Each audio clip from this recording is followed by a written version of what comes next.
Қайырлы күн достар, өте дәруменге бай қоспаның рецептімен бөлісемін. Онда әртүрлі кептірілген жемістер және жаңғақтардың қоспаларынан дайындалады. Көптеген ауруларға ем, оның ішінде иммунитетімізді көтереді, қанды көбейтіп, қатерлі ісік ауруларын алдын алып, қан қысымын ретке келтіреді және жүрек ауруын болдырмайды.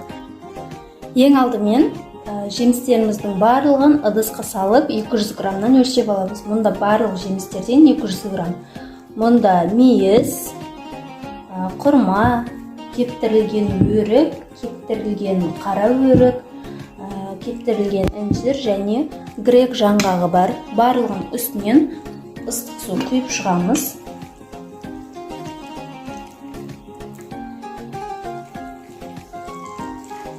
Жүтемізді 5-10 минутқа қалдырамыз. Одан кейін 3-4 рет салқын суда жуып тастайтын боламыз. Жақсылап барлық кірлері шыққанша жуамыз.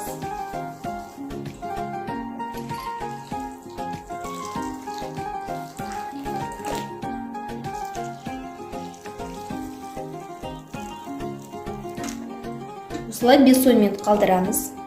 Барлық жемістерді жуып, кептіріп алдық. Енді ет тартқыштан өткіземіз. Бірінші кептірілген өріктен бастаймыз.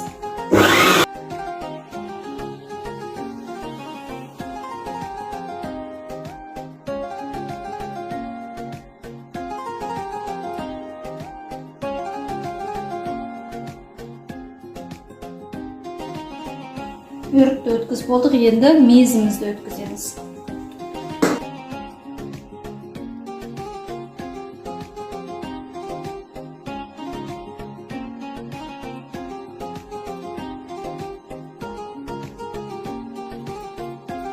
Грек жаңғағын өткіземіз.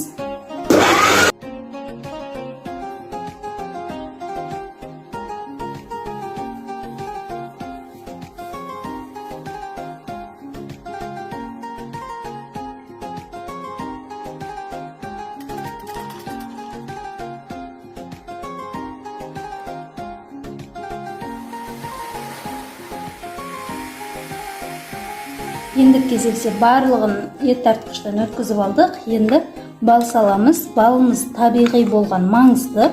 Дүкендегі банкадағы балдар жарамайды негізі. Бәрін салып, осын енді жақсылап біркелкі болғанша араластырамыз. Бұл жердегі жемістердің барлығын салу маңызды емес. Өзіңізге қандай жеміс ұнайды, соларды салып жасасаңыз да болады. Қатып қалған қағидасы жоқ. Тек қана өрік, мейіз, жаңғақ үшеуінен ақ жасауға да болады. Өзіңіздің қалауыңыз бойынша барлығы да. Барлығын жақсылап араластырып болғаннан кейін бұл қоспаны банкада сақтау керек. Аузын мықтылап жауып, тоңазытқышта сақтаймыз.